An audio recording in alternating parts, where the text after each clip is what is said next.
One of the greatest things that I've been able to do in my life is been able to give the last 8 years of my life to helping our family take care of Mom. I retired 6 years ago and was able to move here to Las Vegas 4 years ago, where we started full-time care with her, along with staff and along with family. I've got 2 great brothers and a sister that have helped, along with their husband and wife, so it's been real nice to have that kind of help too, and along with Paul. Lori came here 1.5 years ago to assist with taking care of Mom. I've always said I do the kind of the fluff and buff. I'm real good about, giving her a meal or sitting and talking with her, taking her someplace, but I'm not good with any of the bathroom chores or things like that. And Lori's been really instrumental. She came from Savannah, Georgia, 1.5 years ago to do that, and then Matt followed in January, and my brother Mike, he came in June 1st. So we really do have the whole family here. Leanne can fly up from Phoenix in 45 minutes, and so we've kind of rallied the troops and tried to make this a real positive thing. It's the only thing that Mom ever asked for from us kids, is that we let her stay in her own home, and that's our goal. We've done it this long, and we'll do it until the end. Well, that's a good question. I think that it probably started from right at the very beginning with Mom and Dad. We always did things together as a family. We took vacations together, Florida, Kentucky, New York, all the places in Michigan, and then they built a swimming pool in our backyard, so we all became swimmers.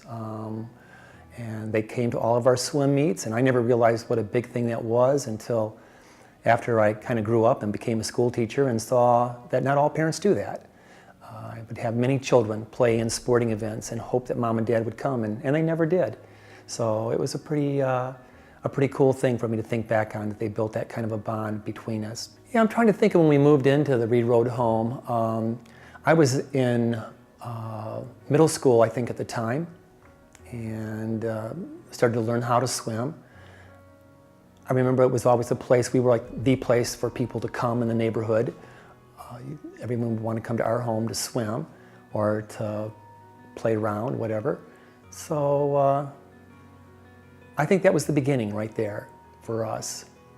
At one point we decided that we wanted to give our Mom and Dad something, and we were picking up golf balls at the Seaford Golf Course up on Grand Blanc Road, and we earned enough money to actually give them a trip to New York for an anniversary gift, and that was a pretty big thing for us to be able to do. That was one big thing we did. Another thing that we did working at Seaford's Golf Club, digging out golf balls from the ground, we took a family trip to Cedar Point, and that was kind of fun. Because we felt that in our minds we were paying for the whole thing. I'm sure Mom and Dad spent a lot of their own money on it too, but in our minds we actually were the reason for the trip, so it was fun. Well, I realized that, you talk about how people influence you in your lives, and of course, Mom and Dad were my biggest influencers, my biggest inspiration. Teaching was a part of our family history. Dad was a principal, Mom was a school teacher, and I knew from a young age, I never had to try to figure out in my mind what I wanted to do. I always knew. I can remember knowing that I wanted to be a school teacher in 6th grade, and there was never any other plan in my mind. All I knew is that I was going to become a swim teacher, or become a teacher, and then be able to coach swimming, which I did do, along with my brother Mike. So they were the people that kind of got me going. Well, I think just being constantly influenced by them, going to Dad's school when he was a principal. In fact, when I was in 4th grade, the school that I was going to was closed for repairs, and so we had to go to my father's school. And I can remember being in 4th grade with Mrs. Hill, and everybody thinking that I was getting special privileges because my father was the principal. And actually it was just the reverse. I couldn't get away with anything because Dad was the principal. And I mean, I got caught for everything. And it didn't take long for a teacher to walk down the hall and let Dad know that I hadn't done something I was supposed to do, I suppose. But it was a good year. He ran a good school. I remember the kids sure respected him. He didn't fool around with Mr. Spencer or you were going to get in trouble. So that gave me kind of some feel for, like, maybe I could do this when I get older. I could be a teacher. Well, people would always say, well, so what's your mom do? And I would always say nothing, because she would stay home and she was an author. She published 17 books. And she would write during the day. And in my mind, in order to have a real job, you had to leave the house. You had to go someplace in a car, and Mom never did. So in my mind, I didn't think she was actually doing anything. And then when I became a school teacher, there were 4 books that I would alternate every year. And I would read one of those books, Cry of the Wolf being the biggest book. And she would come in after I was finished reading the book to the class and be the resident author. And the kids loved it. I mean, they looked forward to it, and to be able to talk to their teacher's mother was something that they always thought was pretty cool. And they always got off track, of course. They had to ask how much trouble I was when I was young and how many times Mom had to spank me. And it seems like they were mostly later. Like Cry of the Wolf, I think, actually has a published date on it of 1980. And I actually started teaching in 1980. So when I was in high school, she was in the writing process. She did write some books for teachers, which I now have also. But, you know, in my mind, I wasn't interested in reading a book for teachers, so I guess I didn't really think about it too much until actually I graduated from college and I actually saw these books. Oh boy, a funny family story. Good question. I remember, Josh, Mom telling the story to my students at school, and she was telling them about, for example, Cry of the Wolf. There's a character that does something in the book that's kind of crazy, and the kids wondered where she got the idea, and she said, well, I got it from your teacher, meaning me. And she was telling the story about when I was in kindergarten. I went down to the bus stop, and I was being dared by some older boys to put my tongue on a pole, a fence pole, and it was very, very cold. And so I did it, and my tongue got stuck to the pole, and the bus was coming to pick us up. And everybody got on, and everybody was laughing at me, and the bus driver was trying to tell them to stop yelling and screaming and laughing. And I can remember Mom coming out with a wet rag, hot rag, to melt my tongue off the fence post. So the kids love that story, to think that their teacher could be so dumb to actually stick his tongue onto a fence post. So that was always one of her best stories to tell.